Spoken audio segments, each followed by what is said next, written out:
मोदी सरकार ने साफ कह दिया कि पेट्रोल डीजल की कीमतें कम नहीं होंगी।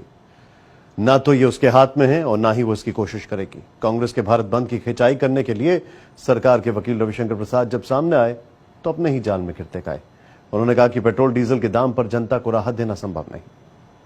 डीजल पेट्रोल की कीमत का बढ़ना हमारे हाथ से बाहर है। तो हे भारत की महान जनता, लिख लो, नरेंद्र मोदी सरकार ने कह दिया है कि पेट्रोल डीजल के दाम पर हमसे कोई उम्मीद मत रखो। मोदी सरकार ने कह दिया है कि पेट्रोल डीजल के दाम पर हमसे कुछ मत पूछो। मोदी सरकार ने कह दिया है कि पेट्रोल डीजल के दाम पर वो कुछ नहीं बता पाएगी। मोदी सरकार ने कह दिया है कि हम केवल टैक्स वसूलेंगे, जमकर वसूलेंगे और आपको चुकाना होगा। डीजल पेट्रोल की कीमत का बढ़ना हमारे हाथ से बाहर है। ऐसी मारक मासूमियत केवल महबूबाओं में हुआ करती है कि आशिक कत्ल हो जाए और वो उम्मीद करती है कि बेचारा मुस्कुराता रहे।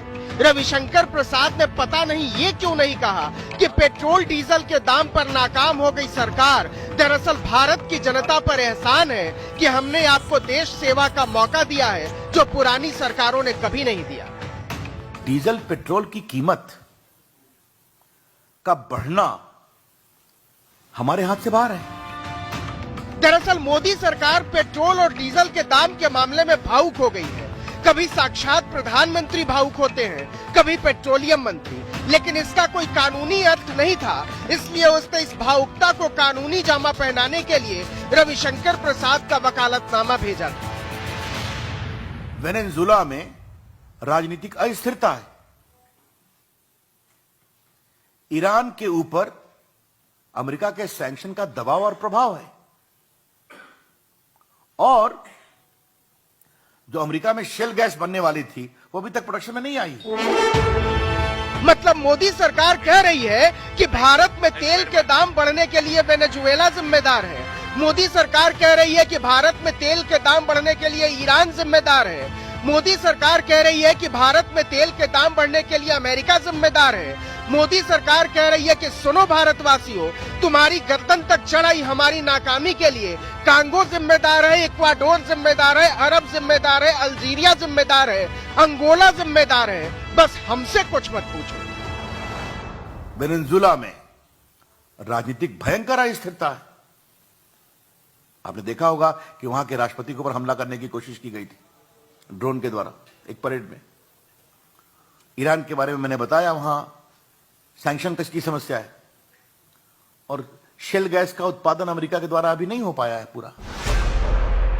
अरे वाह, रविशंकर प्रसाद तो इतिहास और भूगोल के भी प्रकांड विद्वान है, लेकिन भारत की जनता कंफ्यूज कि 2014 में हमने कांगो की सरकार चुनी थी कि इक्वाडोर की चुनी थी कि अल्जीरिया की चुनी थी कि अंगोला की चुनी थी, क्योंकि मोदी सरकार तो कह रही है कि हमसे तो आपकी तकलीफ का कोई लेना देना ही नहीं है। उधर अल्जीरिया अंगोला वालों से पूछो कि 2008-9 से 2014 के बीच जब यूपीए की सरकार थी तो पेट्रोल 39 रुपए से 73 रुपए पहुंचा था।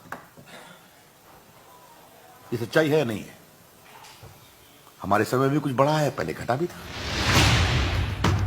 हमने शुरू में ही कह दिया था कि रविशंकर प्रसाद मासूम व्यक्ति है।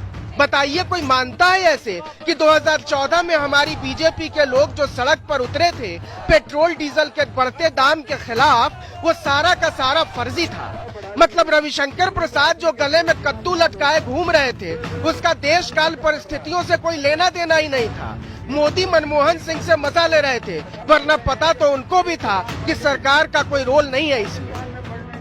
3 साल का रिपोर्ट कार्ड के कुछ ही घंटों में उन्होंने देश में जिस प्रकार से पेट्रोल के दाम बढ़ा दिए,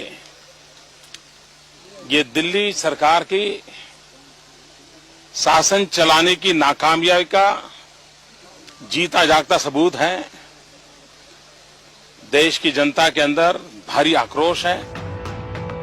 चुनाव से पहले की यह चातुरी मोदी सरकार के लिए मुश्किल बन गई है। अब यही सवाल विपक्ष पूछ रहा है कि जैसे जैसे तेल उठ रहा है और रुपया गिर रहा है, प्रधानमंत्री की गरिमा गिर रही है और मोदी जी कह रहे हैं हमसे कुछ मत पूछो, हमको राज भोगने दो। और सुनो, नारा सनत रहे, बहुत हुआ महंगाई का वार, अब की बार फिर से मोदी सरकार। क्रूड का दाम बढ़ गया, पेट्रोल डीजल का दाम बढ़े तो हम कुछ खर्चा कम कर दें। आज तक